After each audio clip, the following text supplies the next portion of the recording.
नमस्कार दोस्तों, स्वागत है आप सभी लोगों का। आज की अपनी इस क्लास में जीडीपी, जीएनपी, एनएनपी और एनडीपी जैसे तकनीकी शब्दों को समझेंगे। एंड आई एम श्योर कि इसको देखने के बाद आप अपने जीवन में इनको कभी नहीं भूलेंगे। ठीक है, तो शुरुआत करते हैं जीडीपी से। सकल घरेलू उत्पाद, ग्रॉस डोमेस्टिक प्रोडक्ट, यानी कि जीडीपी। तो जीडीपी क्या है? अगर मोटे तौर पे कहा जाए तो देश की एक वर्ष में जो पूरी कमाई है, यानी कि देशवासियों ने एक वर्ष में कितनी कमाई की है, यानी कि पूरे देश की जो कमाई है उसको कहते हैं सकल घरेलू उत्पाद, पूरे देश की कमाई को। अब इसी को तकनीकी शब्द में कहते हैं तो कह देंगे कि एक वित्तीय वर्ष में किसी भी देश के घरेलू क्षेत्र में उत्पादित वस्तु एवं सेवाओं के मौद्रिक मूल्य को जीडीपी कहते हैं। इसका मतलब क्या है? इसका मतलब ये है कि पहले समझो, एक वित्तीय वर्ष भारत में 1 अप्रैल से शुरू होता है और 31 अप्रैल तक चलता है।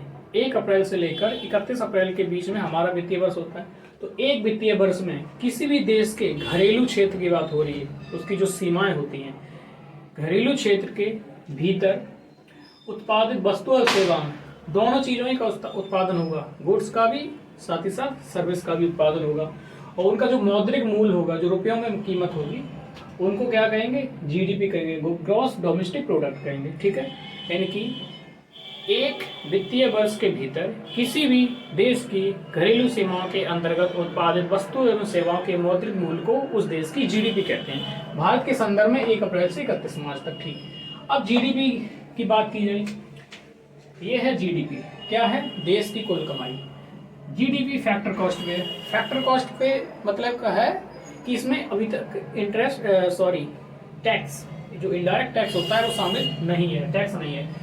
तो GDP plus net indirect tax बराबर होता है जीडीपी मार्केट प्राइस। इसका मतलब ये होता है, हमने कुछ उत्पादन किया, उस पर मार्केट में ले गई तो सरकार आ गई, सरकार ने क्या कहा कि हमें भी चाहिए टैक्स, तो उसने कुछ टैक्स लगा दिया, लेकिन बदले में हमें कुछ उसने सब्सिडी भी दी। माना कि 2 रुपए का टैक्स लगाया और 1 रुपए की सब्सिडी दे दी, तो नेट इनडायरेक्ट टैक्स कितना हुआ? 1 रुपया हुआ।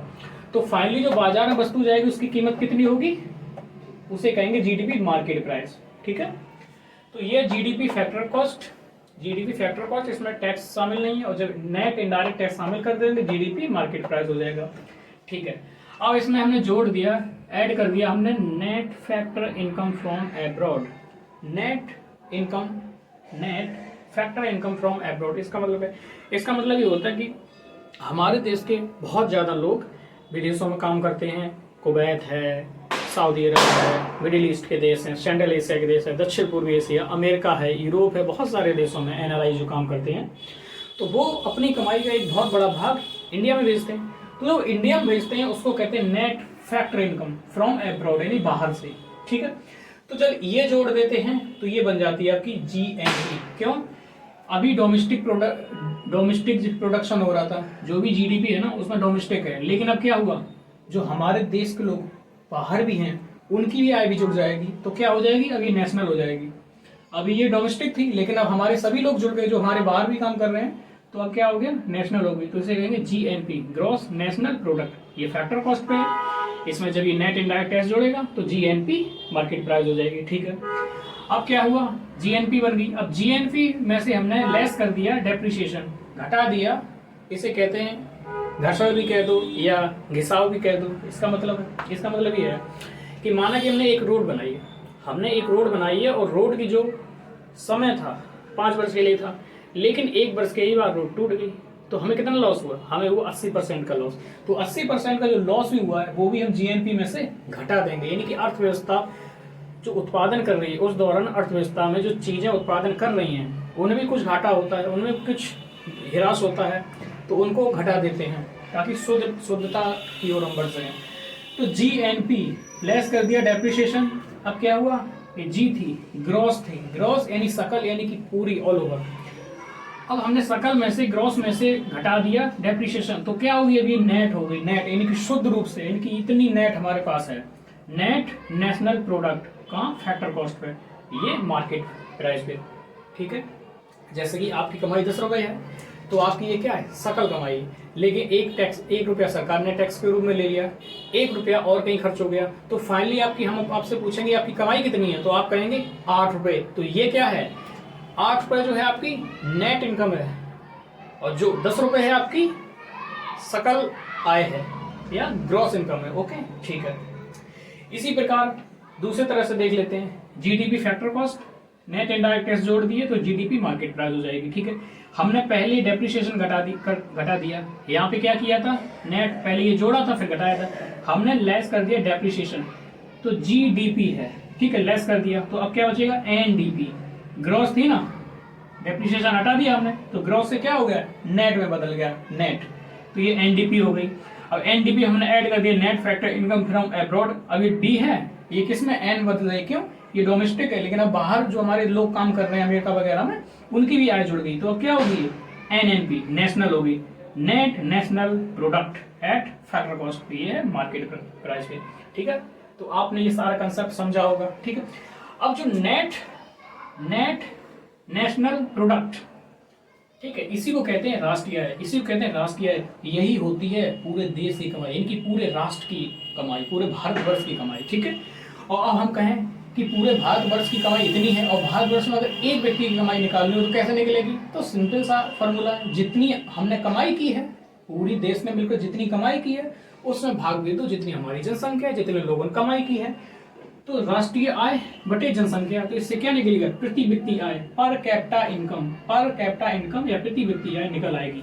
ठीक है, भारत की बात की जाए तो भारत की प्रति व्यक्ति आय वर्तमान में जो बजट अभी हाल का आया है 2023 का, तो उसमें कहा गया कि भारत की जो आय है 1,97,000 है, 1,97,000 हमारी प्रति व्यक्ति आय है, पर कैपिटा इनकम। इसका मतलब भारत में हर एक व्यक्ति एक वर्ष में 1,97,000 रुपए की कमाई करता है। ये एवरेज है, जरूरी नहीं है कि सभी करते हो, क्योंकि हो सकता है कुछ लोग एक साल में 1 ही लाख की कमाई करते हों या 80,000 की कमाई करते हों, और कुछ लोग हैं करोड़ों की कमाई करते हैं। दैट्स ठीक है। अमेरिका कमाई पूछे कितनी है, तो अमेरिका की एक वर्ष की कमाई है एक व्यक्ति की 64 लाख। अमेरिका में एक व्यक्ति एक वर्ष में 64 लाख कमाता है, हमारे यहाँ पर एक व्यक्ति एक वर्ष में 1,97,000 रुपया कमाता है उसकी पर कैपिटा इनकम। ये देख लीजिए तो कितना डिफरेंस है, अंतर है, कोई अंतर ही नहीं है, बहुत ज्यादा है। अंतर वहां होता है जहां पे कुछ समझ में आ रहा है, यहाँ तो अंतर ही नहीं है, अंतर कर ही नहीं सकते।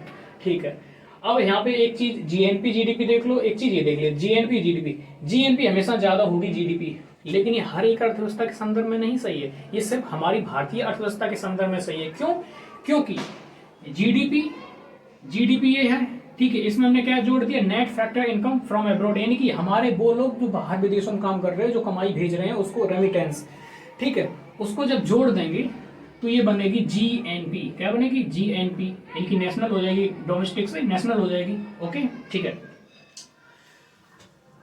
हमारे जो लोग हैं भारत से बाहर बहुत ज्यादा काम करते हैं, बाहर के हमारे यहाँ लोग बहुत कम काम करते हैं, यानी कि विदेशी भारत में बहुत कम नौकरी करते हैं, बहुत कम, ना के बराबर, लेकिन हमारे यहाँ के लोग पूरी दुनिया में काम करते हैं, पूरी दुनिया से कमाई भेजते हैं।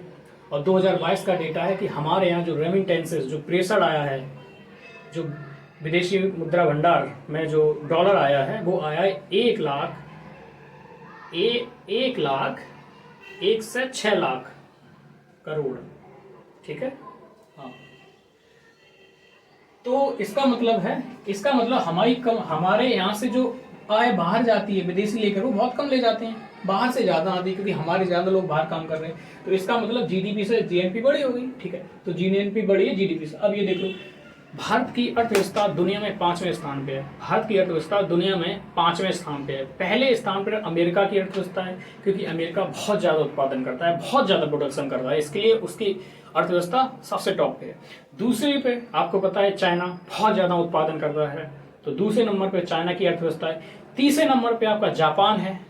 ठीक है, आपके घर में प्रोडक्ट देखिए जापानी मिल जाएंगे, तो तीसरे नंबर पे आपकी जापान की अर्थव्यवस्था है। चौथे नंबर पे आपकी जर्मनी की अर्थव्यवस्था है, और 5वें नंबर पे आपकी इंडिया की अर्थव्यवस्था आ गई है। ठीक है, 6ठे नंबर पे यूनाइटेड किंगडम की है। अभी कुछ ही साल पहले यूनाइटेड किंगडम 5वें थे, हम 6वें थे, लेकिन हमने उसको क्रॉस कर दिया, हम 5वें पा गए और वो 6वें पहुंच गए। अब ये थोड़ा देख लीजिए कितनी है, सॉरी। अमेरिका की जो जीडीपी है, दुनिया की सबसे बड़ी जीडीपी, लगभग 22 trillion dollar, 22 trillion dollar, 22 trillion नहीं, 22 डॉलर नहीं, 22 ट्रिलियन डॉलर, ठीक है। चीन की अर्थव्यवस्था 14 trillion dollar, 14 trillion dollar. Japan की 5 ट्रिलियन डॉलर, जर्मनी की 4 ट्रिलियन डॉलर, और इंडिया की है 3.7 ट्रिलियन डॉलर, 3.7 ट्रिलियन डॉलर। तो आई होप आपने ये जीडीपी, जीएनपी, एनएनपी और एनडीपी जैसे कंसेप्ट को समझा होगा। क्लास पसंद आए तो लाइक करें, सब्सक्राइब करें। नमस्कार।